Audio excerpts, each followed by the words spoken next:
మనం ఇవాళ ఎంతో టేస్టీగా ఉండే పన్నీర్ కాతి రోల్ ప్రిపేర్ చేద్దాం.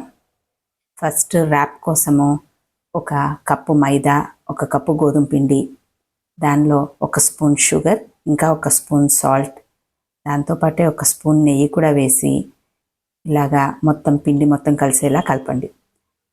దానిలో గోరువెచ్చని నీళ్లు తీసుకొని దాంతో పిండిని ముద్దలా కలుపుకోవాలి. పిండి ముద్దని ఇలా సాగదీస్తూ సాఫ్ట్గా అయ్యే వరకు కలుపుకోవాలి. ఇలా సాఫ్ట్గా అవుతుంది కదా, దాని తర్వాత ఇలా లోపలికి టక్ చేసి కాస్త పైన ఆయిల్ రాసి ఒక తడిబట్ట దానిపైన వేసి ఒక గంట సేపు ఉంచేయండి. ఈలోపు పన్నీర్ స్టఫింగ్ రెడీ చేసుకుందాం.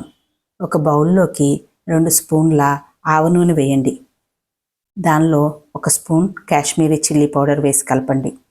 దాంతోపాటు 1/2 spoon garam masala, 1/2 spoon salt, 1/2 spoon అల్లం వెల్లుల్లి, ఇంకా 1 స్పూన్ నిమ్మరసం, ఇవి కూడా పూర్తిగా కలిసేలా కలిపి దానిలో 3 స్పూన్ల గట్టి పెరుగు వేయండి. ఇది కూడా స్మూత్ పేస్ట్ లాగా అయ్యేలాగా కలపాలి. ఒక బొగ్గుని స్టవ్ మీద కాల్చి దాన్ని ఈ విధంగా గిన్నెలో పెట్టి కాస్త నెయ్యి వేస్తే పొగ వస్తుంది కదా, దానిపైన మూత పెట్టేయండి.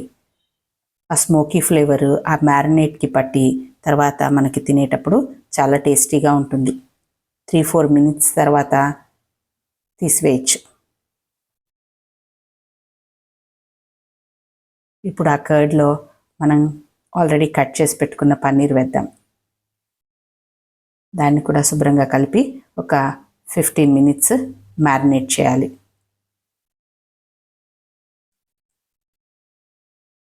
15 మినిట్స్ తర్వాత ఒక పాన్లో కాస్త ఆయిల్ వేసి దానిలో ఈ మ్యారినేట్ చేసిన పన్నీర్ వేసి హై ఫ్లేమ్లో ఫ్రై చేయాలి.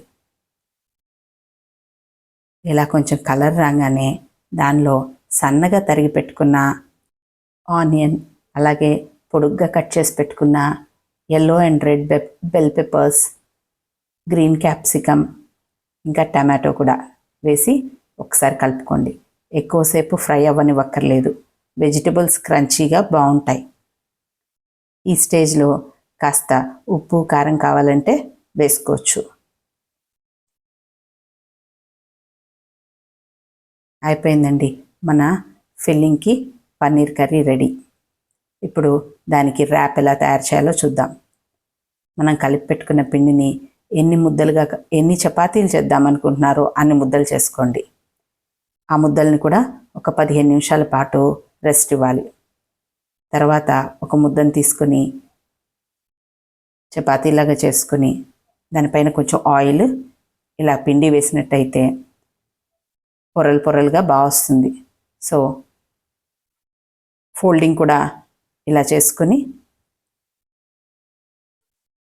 మనం మళ్ళీ చపాతీలాగా ఒత్తుకోవాలి.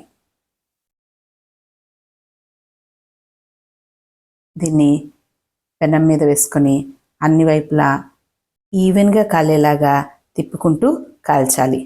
తర్వాత అటు ఇటు కూడా నూనె రాసి రెడీ చేసుకోవాలి. So wrap ready. ఇప్పుడు దీనిలోకి మనం ఆల్రెడీ చేసి పెట్టుకున్న పన్నీర్ కర్రీని ఇలా స్ప్రెడ్ చేసుకొని దానిపైన సన్నగా తరిగిన ఉల్లిపాయ, కొంచెం కొత్తిమీర, కావాలంటే మీరు టమాటో కెచప్, చిల్లీ సాస్, మీ ఇష్టమైనది ఏదైనా దానిపైన డ్రెస్సింగ్ చేసుకొని ఇలాగా బటర్ పేపర్లో ఇలా ఫోల్డ్ చేసి ఇచ్చినట్టయితే